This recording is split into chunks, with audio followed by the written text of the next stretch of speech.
passagem que eu acredito que todos já ouviram falar, né? Falar a respeito da porta estreita e da porta larga.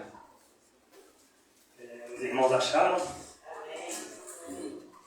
Diz assim: entrem pela porta estreita, pois larga é a porta e amplo é o caminho que leva à perdição, e são mais os que entram por ela. Como é estreita a porta e apertado o caminho que leva à vida, são poucos os que a encontram. Amém? Só quero. Eu estava me preparando para falar do Yom Kippur, e é uma palavra que eu vou entrar dentro dela aqui e falando a respeito do meu testemunho também. Porque nessa passagem aqui, ela fala a respeito da porta estreita e da porta larga, né? Ampla.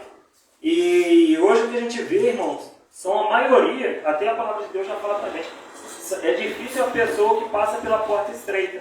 A pessoa prefere, hoje, a porta ampla, a porta larga, né? Amplo é o caminho. Então, assim, essa palavra aqui, quando ela se refere à porta larga, significa que essa porta larga, quando as pessoas escolhem passar por ela, é a porta que tem os prazeres do mundo, não é verdade? E nos prazeres do mundo, ele oferece pra gente coisas que a gente acha que é boa, quando a gente está servindo o mundo. E quando a gente está em Cristo, a gente vê que não é bem assim, né? E essa porta estreita significa que quando a gente passa por ela ser apertada, ela é mais difícil. Por isso que poucas pessoas são as que escolhem passar por ela. Por ela ser estreita, não é só a gente passar pela porta. Então assim, eu vou escolher a porta estreita aqui e vou aceitar, vou seguir o caminho de Jesus. Não é só você passar pela porta estreita e passei pela porta estreita que estou salvo. Amém. Não é, a palavra que fala, se a gente interpretar ela bem, ela fala que apertada é a porta, o caminho é estreito. Então ainda tem uma continuidade depois dessa porta estreita que a gente escolhe. Porque fala a respeito de um caminho estreito, não vai ser um caminho fácil. Um caminho estreito não é fácil da gente caminhar por ele. E a gente esteve visitando uma igreja, até o Luiz Carlos falou um pouquinho aqui, né, da palavra que o pastor deu lá. E eu tenho procurado, irmãos, a ouvir e guardar para mim, até nas minhas orações eu peço muito a Deus guardar aquilo que vai me encher, o que vai servir para eu poder, que vai servir para mim levar para a minha vida para frente. E nesse culto o pastor falou para a gente a respeito da idade média que vivemos, que é que os brasileiros, né, que a população vive, que é entre 70 e 80 anos. Tem uns que passam e tem uns que vai antes, né? A maioria vai antes. Mas o que acontece? Essa porta, essa média de 70 e 80 anos, a gente vive aqui de passagem. A gente está aqui de passagem nesses 70 e 80 anos. E essa palavra, quando eu comecei a ler, eu lembrei justamente dessa palavra que a gente viu lá em Matias. Porque essa porta estreita que a gente escolhe, que leva ao caminho da salvação, essa média que a gente tem de 70 e 80 anos, como a gente está só de passagem por ela, vai definir essa porta aqui que a gente vai passar. Se a gente passar nesses 70 e 80 anos, que é passageiro, pela porta larga, ampla, o espaçoso é o caminho, a gente vai ter prazeres do mundo, o que vai acontecer? É mais fácil? Mas e depois? E a nossa vida eterna? Então esses 70 anos que a gente tem de vida aqui é uma preparação para a nossa vida eterna. E essa preparação vai contar muito pelo caminho que a gente decide seguir. Se a gente resolver passar pela porta larga, ampla, pelo caminho mais fácil, que não é estar com Jesus, aparentemente é mais fácil, né? Que o diabo engana muito as pessoas. E ele dá prazeres, dá riquezas, dá casas, automóveis, imóveis, né? E para a pessoa poder achar que está tudo bem. Mas e quando acabar os 80 anos? E quando acabar os nossos 80 anos de vida aqui, o que vai ser depois? Então, quando a gente resolve passar pela porta estreita e continuar no caminho, como diz a palavra do Senhor, quando a gente resolve passar pela porta estreita e continuar no caminho estreito, que seria o caminho do Senhor, que a gente estreito, a gente anda correto com o Senhor, com as pessoas na rua, a gente dá bom testemunho, a gente orar, a gente joga. Não é fácil, irmãos, não é fácil. Mas quando a gente resolve passar por essa porta estreita, Deus honra muito a gente. Amém? E o que eu queria falar do Yopu foram experiências minhas que eu vivi, não foi que eu ouvi de falar. E eu peguei uns vídeos, assisti nessa preparação que a gente fez, eu estava assistindo uns vídeos, e irmãos, é muito real, é muito real. Quem não fez, quem não participou, se programa para participar no próximo ano. E realmente Deus olha por nós. Olha por nós todos os dias, como o pastor disse. Não é porque você não fez o Yopu que Deus não vai estar olhando para você durante o ano. Mas quando você participa, quando você faz corretamente o Yopu, Deus honra muito, muito a gente. E eu tive quarta-feira passada dando um testemunho aqui, foi um pouquinho rápido, hoje vou ser mais detalhista. Quando o pastor abriu a igreja, era lá em cima ainda, né? Os irmãos estão que todos conhecem, e eu e minha esposa, a gente estava afastado da presença de Deus. E hoje a gente vê muito isso. Hoje é normal, é bonito, é moda a pessoa falar que é evangélico. Eu sou evangélico, mas e na prática? Eu sou evangélico não praticante. Isso não existe, gente. Não existe. Eu estava conversando com um conhecido meu e ele até começou numa preparação para poder pregar a palavra de Deus, já estava pregando, já estava dando início ao ministério dele. E hoje, infelizmente, para tristeza minha e de Deus, né? Porque hoje, quando eu estou na presença de Deus, eu quero ver a igreja cheia. Eu quero ver os irmãos trabalhando para Jesus. E quando eu vejo uma pessoa afastada, me entristece. Eu estava conversando com ele e ele falou assim comigo: Joe, Deus está comigo. Eu falei, infelizmente, cara, não está. Eu falei, é triste te falar, mas Deus não está contigo, não. Porque Deus, ele não abandona a gente. A gente que abandona Deus, a gente que se afasta de Deus. Então eu falei com ele: na vida que você está levando, seja sincero comigo. E você vai falar para mim depois se Deus está com você. A vida que você está levando, está bebendo, está fumando, está usando droga, está afastado, você era um pregador da palavra. Você acha que Deus está com você, realmente, de verdade está com você? Você tomando o seu copinho de cerveja, você fumando, você usando a sua droga, você acha que Deus está com você? Você conhece, você pode até falar que está, mas no fundo você sabe. E me entristece quando eu vejo isso. E quando a gente começou, como a gente estava afastado, o Luiz Carlos abriu a igreja lá, eu tinha comentado com a minha esposa. Falei, o Luiz Carlos abriu uma igreja. Ela falou, a gente vamos lá visitar ele? Eu falei, vamos. Mas vamos no domingo, porque ela trabalha todo dia, de segunda a sábado, e dia de semana ela trabalha até 8 horas. Eu falei, então, deixa da domingo, a gente vai dia de domingo e vamos lá visitar. E quando a gente chegou, no domingo a gente foi na igreja dele, irmãos, a gente sentiu uma coisa lá na igreja, uma presença tão forte, mas uma presença tão forte igual eu passei por vários ministérios, muitos ministérios muitos outros lugares também. E nunca a gente sentiu, tanto eu quanto ela, nunca sentimos nada nem perto do que o primeiro dia que a gente pôs o pé lá na igreja. E quando a gente saiu de lá, a gente já saiu comentando com o outro, nossa, foi bom e tal, a gente tem que voltar. E ela falou comigo, a gente tem que voltar. Eu falei, vamos, mas a gente só dá pra gente no domingo, não vamos pegar compromisso não. Porque você está trabalhando até 8 horas da noite, o culto começa às 7h30, como é que a gente vai sair? Eu vou te pegar 8 horas até chegar na igreja. E era o diabo assoprando no meu ouvido. E assim, a gente fez diferente do que eu ouvi aquele dia. Porque a gente foi no domingo, na quarta-feira eu já estava no serviço dele 8 horas, pegando ela e indo direto para o culto. E a partir desse dia, irmão, desse dia começou algo sobrenatural nas nossas vidas, tanto na minha quanto na dela. E foi em junho, não foi? Já viu? Então, em junho, já veio logo em seguida, entrou o Yogipu. Foi muito rápido.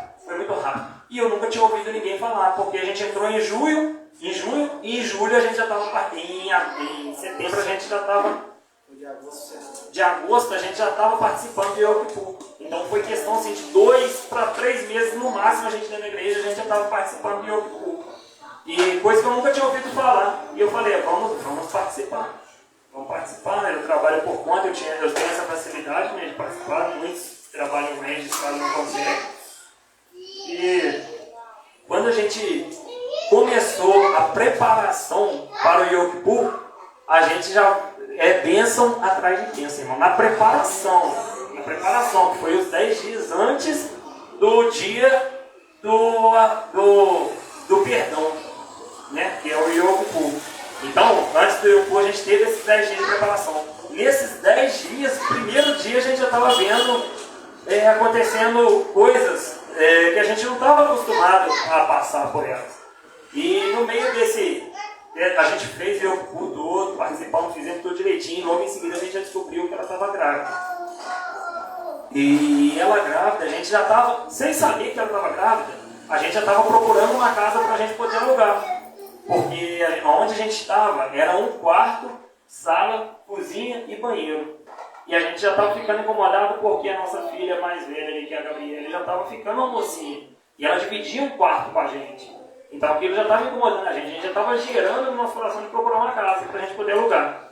E isso tudo em meio terminando o Yom Kippur, e a gente já começou a procurar, olhando várias casas. E nessa casa que a gente morava, irmão, eu vou falar aqui valor, né? Só esse valor, porque eu acho que faz parte do meu testemunho. O aluguel que a gente pagava lá era R$460, que a gente pagava de aluguel na casa. E quando a gente morava nessa casa, eu não tenho vergonha hoje de falar, porque serve como testemunho. Eu trabalhava normal, igual eu trabalho hoje, e vivia acumulando contas. Conta de luz lá em casa, misericórdia. Pagava uma para não cortar. Era assim, ó, chegava uma, largava para lá, dava prioridade a outras coisas. Chegava duas, dava prioridade a outras coisas. Chegava água, chegava internet, dava prioridade. Na hora que chegava a terceira, já com aviso de corte, agora não tem jeito mais não.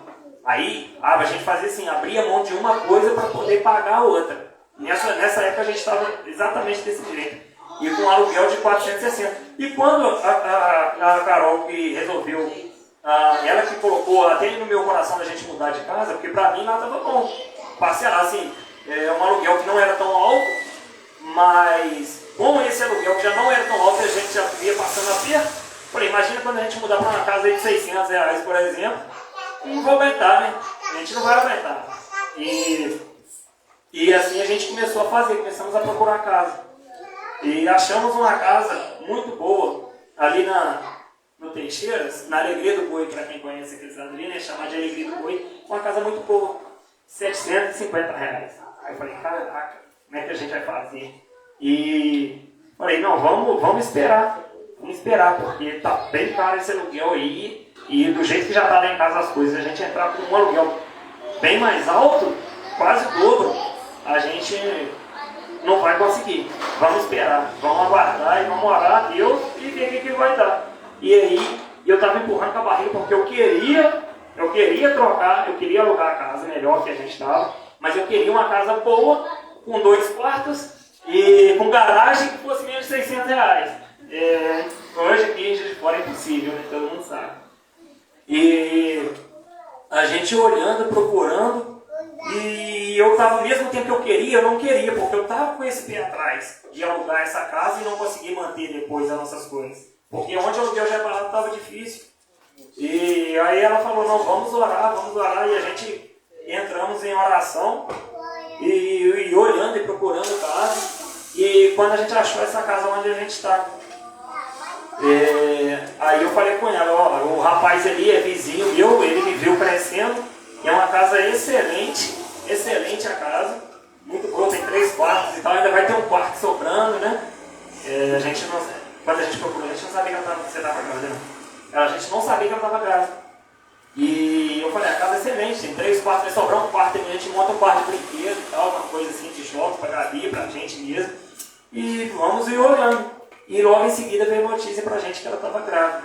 Eu falei, agora acabou mesmo, agora acabou a chance de ter essa casa aqui. Agora não tem jeito não, vamos ter que orar a Deus e ir para outra casa.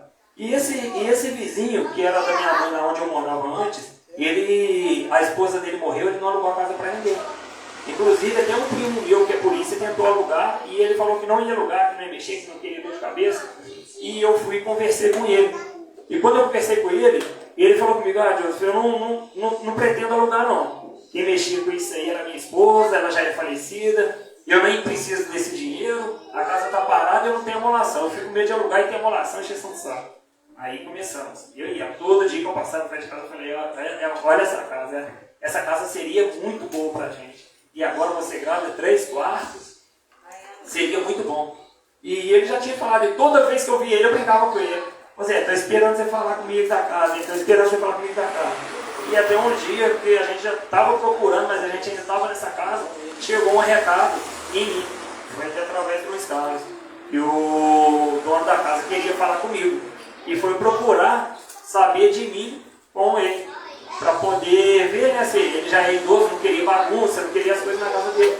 E foi procurar saber, e ele me chamou. E quando ele me chamou, irmãos, ele falou assim comigo, eu pretendo alugar a casa para você, porque é para você. E eu tinha falado com ela, poxa, às vezes ele, por ser vizinho, ter me visto crescer, e a casa para ele falou que não faz diferença, que vazia, cheia, falei, vai fazer uns R$500 para mim a casa daquele tamanho, né? E vão ficar nela. Aí conversei com ele, e ele falou comigo, eu alugo, mas é R$850. Aí eu falei, nossa, aí agora aqui me quebrou, porque eu estava contando que você queria fazer mais barato, e ele alugou o mesmo preço que ele tinha alugado para outras pessoas. E eu falei, Zé, tá bom, você não consegue fazer para mim pelo menos por 800, cara? Ele falou assim, poxa, não consigo, porque você não vou te cobrar IPTU, não vou te cobrar garagem, nada, a casa é 3 quartos, você pode olhar. E levei minha esposa, a gente gostou muito da casa, e eu falei para ele, ó, seja o que Deus quiser. Se a gente não alugou a casa do Teixeiras, se a gente não olhamos várias casas de 2 quartos, não alugamos. E quando apareceu essa, Deus preparou essa pra gente de 3 quartos e ela grávida tudo junto, então a gente já tomou aquilo ali pra gente. E conversamos, vamos embora. Alugamos a casa do rapaz e com todo o medo, com as contas, depois que a gente participou do Iopu, nessa casa antiga eu já tinha conseguido colocar as contas em dinheiro. Só estava faltando uma conta de luz quando a gente foi para mudar. E aí, quando a gente foi mudar, o rapaz falou comigo, ó, eu preciso de um calção do aluguel. Irmãos, Deus é tão real, é tão sobrenatural o Yom Kippur, que quando a gente passou por ele, a nossa vida já veio vindo, transformando, que eu falei para vocês, que a gente conseguiu colocar nossas contas todas em dias, conseguimos pagar o aluguel do mês, pagamos o aluguel do mês, e saímos da casa com o aluguel do mês e com o calção pago. E como eu comuniquei com o cara que eu queria pagar dia 27, que era o final do mês, que era o final do mês que a gente ia pagar o aluguel para ele, e ele falou assim, beleza, e entramos para dentro da casa. Quando a gente entrou para dentro da casa, foi dia 20, era dia 27 que era para alugar. No dia 20 e poucos ele falou comigo, Joseph, então o aluguel vence esse mês, né? Sendo que eu tinha dado o calção ali no mês de dezembro, tinha pagado conta de água, conta de luz, feito compra, comprado sofá novo para nossa casa, colocamos tudo e pagamos, mudança não, fizemos várias coisas, pagamos para transferir internet, pagamos para transferir relógio de luz, pelejei para conseguir colocar água lá no meu nome, coloquei, e ele veio, na hora que eu falei, pronto, estamos dentro da nossa casa, aí ele veio, o aluguel vence dia 27. Eu falei, caraca, se já estava difícil pagar 460 lá, como que eu vou pagar 1.700 aqui esse mês? E como eu tinha dito para os irmãos na quarta-feira, foi o mês de dezembro que a gente mudou. O mês de dezembro a gente sempre se preparava para o ruim. A gente se preparava para o ruim, porque como eu trabalho por conta, é final de ano, o pessoal está todo viajando, é feriado, é Natal, é virada de ano. Então a gente se preparava para o ruim. Era a conta de pagar as contas e comer, não fazia mais nada. E mesmo assim a gente deixava acumular umas contas para a gente comer, porque era justo mesmo o mês de dezembro. E para a honra e glória de Jesus, no mês de dezembro, chegou o dia 27, eu estava com o dinheiro do aluguel, paguei o dinheiro do aluguel, ele com o calção, com as nossas contas, irmãos, e até hoje, quando eu falo para vocês que a gente vem vivendo coisas sobrenaturais, até hoje com o aluguel que era o dobro de onde a gente morava, e com a nossa conta, com todas as contas nossas, não temos uma atrasada, desde quando nós passamos pelo Yokupu. Não atrasei. Quando a gente morava na outra casa, era um bolo de neve, que fala, né? Era carro, era moto, era aluguel, era água, era luz, era internet. Então você pagava um e deixava um para o outro mês. Quando a gente participou do Yokupu, irmãos, a gente foi tão prósperos, estamos sendo tão prósperos até hoje, que até hoje não atrasamos uma conta, já vai para um ano que a gente vai estar lá agora no mês de dezembro. E eu queria passar isso para os irmãos, porque é real. Então a gente tem que crer, porque até a palavra de Deus fala para a gente lá em Marcos, se eu não me engano é 11, 24 ou 22, não sei, fala para a gente que a gente tendo fé e a gente orando e crer. A gente tem que crer.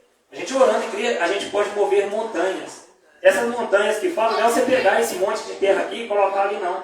Essas montanhas que tem, irmão, é a nossa vida financeira, é a nossa vida espiritual. Então, se a gente orar e pedir a Deus de todo o nosso coração e acreditar que a gente já recebeu, como diz lá em Marcos, na palavra de Deus, a gente vai ser honrado. A gente vai ser honrado. E esse que eu estou falando é um testemunho da minha área financeira. Da área espiritual, irmão. Depois que a gente participou do Yokupu, eu tenho ainda um pouquinho de dificuldade para falar assim com a igreja, né? De falar em público, vamos dizer assim, em público. Estou orando a Deus e estou perdendo, graças a Deus. E a nossa vida espiritual, a gente tem vivido, irmãos, muitas coisas na nossa vida espiritual. Como eu disse para vocês, são coisas sobrenaturais. Oração e a gente vê a resposta de Deus.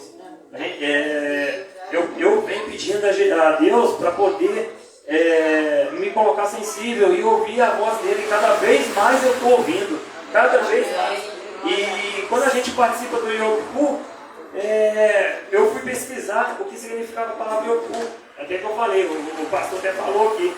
Mas Yom Kippur significa Yom é o dia, Kippur é perdão. Então é o dia do perdão. Irmãos, então, porque não tem como a gente chegar até Jesus só no dia do perdão. Vamos chegar lá em Jesus, Jesus está lá, vamos chegar lá aqui, ó Senhor, hoje é o dia do perdão, me perdoe pelos meus pecados todos. Irmãos, vai adiantar. A gente tem que ter uma preparação, que são esses 10 dias.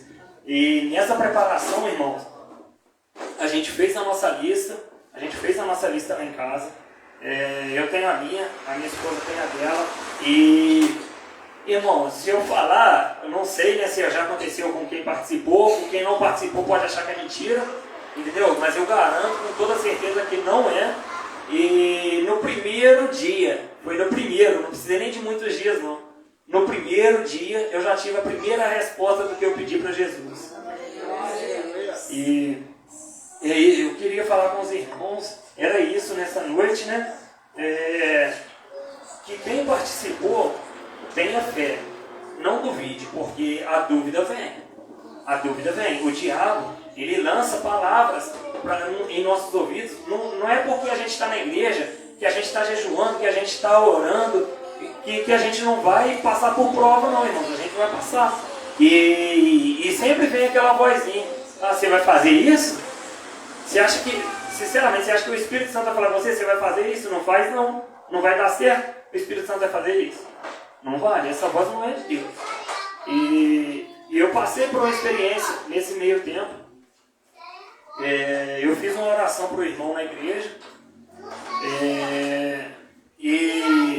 E lá na igreja, quando ele falou que estava sentindo uma dor, eu fui orar para ele. Um pastor desse cara me chamou. E quando eu orei para ele, irmãos, foi quando eu orei para ele, olha só para vocês verem como é que é as coisas. Eu vou voltar um pouquinho antes de eu chegar nesse testemunho. Eu sempre oro a Deus antes de dormir e peço a Deus uma direção do que eu tenho que fazer para me tornar mais sensível. E nesse dia que eu orei para Deus me colocar mais sensível, eu sonhei a noite inteira. Mas essa noite que eu tive esse sonho, era um anjo que estava me falando como que eu deveria orar. Falou, a partir de hoje você só vai orar desse jeito. E me ensinou a oração ali. E eu acordei já orando do jeito que ele me ensinou para mim não esquecer. Porque a gente costuma sonhar as coisas e de manhã a gente não lembrar, né? E daí por diante eu não esqueci mais essa oração. E quando chegou um irmão lá que eu tive que orar para ele na igreja lá em cima, o pastor me chamou, Deus, você vai fazer essa oração hoje. Eu falei, amém, vamos lá. É hoje que eu vou testar a oração, vamos ver se é de Deus mesmo, né? E fui orar para o irmão. E esse irmão falou, quando eu acabei a oração, o pastor perguntou para ele, e aí, irmão, tá sentindo alguma coisa? Mexe a perna. Ele mexeu e tal. Não, pastor, não tá sentindo mais nada não. Aí eu falei assim, não é possível. Eu pensando comigo, não é possível. Eu já vi curas, já vi libertação, mas como pastor. O pastor busca, ele ora, eu estou começando agora, irmão. O pastor já tem toda uma caminhada. Eu estou começando agora. Eu falei, não é possível, eu não acredito. Eu acho, olha só como é que o diabo ele é surdo. Não é porque a gente está dentro da igreja que o diabo não vai soprar coisas nos nossos ouvidos, não. Porque lá dentro da igreja, já na hora que o irmão falou que foi curado, eu falei assim, não é possível. Eu pensando comigo, não é possível. Isso ele está falando para não me envergonhar. Porque se eu orar para ele aqui, ele falar assim, não está doendo aí, não estou aguentando nada não. O que os irmãos vão achar, né? E eu estava com isso na cabeça. Falei, não, isso aí ele falou só para não me envergonhar. E aí passou, né, o culto foi na sexta e eu fui embora para casa com isso me incomodando. Cheguei em casa na sexta-feira à noite, nem comentei nada com a minha esposa e jantamos e fomos dormir. E no dia seguinte, sábado de manhã, fui trabalhar. Trabalhei até meio-dia normal, o que eu tinha que fazer, fiz tudo. Acabei o serviço e eu entrei dentro do carro. Quando eu entrei dentro do carro, mas quase que eu não consegui chegar em casa dirigindo, de tanto mal que eu estava passando. Mas um mal que era tudo junto. Já veio dor no estômago, já veio febre, já veio dor de cabeça, veio tonteira, tudo junto. Foi a conta de eu chegar lá em casa, subir as escadas, abrir a porta e caí lá pro chão. E lá no chão eu fiquei. E ela falou comigo, o que está acontecendo? Eu falei, nossa, eu estou passando muito mal. Estou passando um mal que eu nunca passei na minha vida até hoje, é tudo junto. Eu já passei esse mal, tudo que eu estou sentindo, mas era um de cada vez. Hoje veio tudo junto. Aí falou assim, misericórdia, ora. Eu falei, não é nada de oração não, é estômago, é febre, é tudo que ela ora. Eu falei, não é oração. E fiquei lá no chão, estendido lá no chão. A tarde inteira passando mal, irmão. A tarde inteira. E quando eu fui tomar banho, ela falou que você melhorou? Eu falei, não. Levantei tontinho e fui tomar banho. Eu falei, vou tomar um banho para ver se melhora. Ela falou, ora. Eu fui pro banho e entrei no banho. E eu tomando banho, eu sentindo muito mal e eu comecei a ficar incomodado. E com a palavra que ela falou comigo, ora, eu falei, amém, vou orar então. E quando eu coloquei a mão na minha cabeça e fiz a oração, eu com a mão na cabeça fiz a oração. Quando eu tirei a mão da minha cabeça, sumiu tudo, para honra e glória do Senhor. Quando eu saí do banho, eu falei, cara, você não vai acreditar. Ela já começou a rir. Ela falou, você melhorou, né? Eu falei, melhorei. Ela orou. Aí, o que acontece, irmão? Tem coisas que Deus permite acontecer com a gente, para que a gente vê que é para honra e glória dele.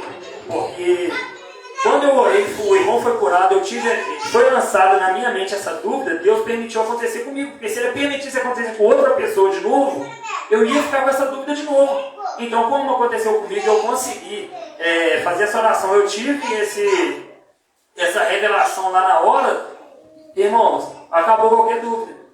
Né? E como que é importante a gente ter uma pessoa do nosso lado que ajuda a gente a crescer. Né? Porque lá atrás, no Éden, quando Jesus fez Eva, né, foi para apoiar Adão. E assim, a gente tem que ser hoje, irmãos, porque é muito difícil da gente ser um homem ou uma mulher cristão sozinho dentro da igreja. Porque quando um cai, tem o outro para ajudar a levantar. É o que acontece com a gente. Então, vira e mexe, ela não puxa um de orelha, ó, vai lá e ora, vai lá e faz isso. E outro dia eu com ela também. Estou sentindo que você tem que orar para mim. Eu falei, mas eu orar para você? Ora você. A unção está sobre a minha vida, está sobre a sua. Ora você. Então é assim, é um ajudando o outro. E quando ela fez a oração, ela melhorou, ela falou, amor, melhorei, falei, glória a Deus. Então a gente tem que ser assim, é um ajudando o outro. E nesse tempo de preparação, irmãos, é importante, é muito importante a gente tentar fazer tudo o mais correto possível. Porque fala pra gente do Yom Kippur é que a gente vai ser 7 vezes mais abençoado do que a gente vai abençoar. Então, nesses 10 dias de preparação, é importante a gente não ficar com rancor, a gente não ter briga entre irmão, entre pai e mãe, entre filho. Isso é importante porque nesses 10 dias de preparação, Deus está olhando para a gente. E nesses 10 dias, a partir desses 10 dias, quando chegar o dia do Yom Kippur, que é o dia do perdão, Deus vai abrir o livro e vai escrever como vai ser o resto do nosso ano. Então, irmãos, se você passou esses 10 dias, meu filho até aqui, se você passou esses 10 dias brigando, com inimizade, xingando, não abençoando, esse vai ser o resto do seu ano, irmão. Infelizmente, é bíblico. Esse vai ser o resto do seu ano. Agora, se você passou, e vai ser 7 vezes pior do que você fez nos 10 dias. Agora, se você passou os 10 dias abençoando, lançando palavras de bem para pessoas, abençoando, orando, jejuando, lendo a Bíblia, você pode se preparar, você vai ver o sobrenatural esse ano aí, em nome de Jesus. Amém, irmãos? Gostaria de pedir os irmãos para colocarem de pé, só para a gente finalizar com essa oração, agradecendo a Deus a oportunidade de estar aqui hoje.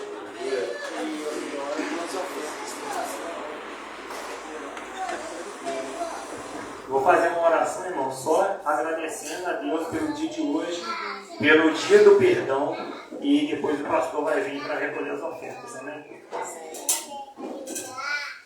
Senhor, Deus eterno, Pai. Senhor Jesus, estamos na Tua presença aqui nesta noite, Pai.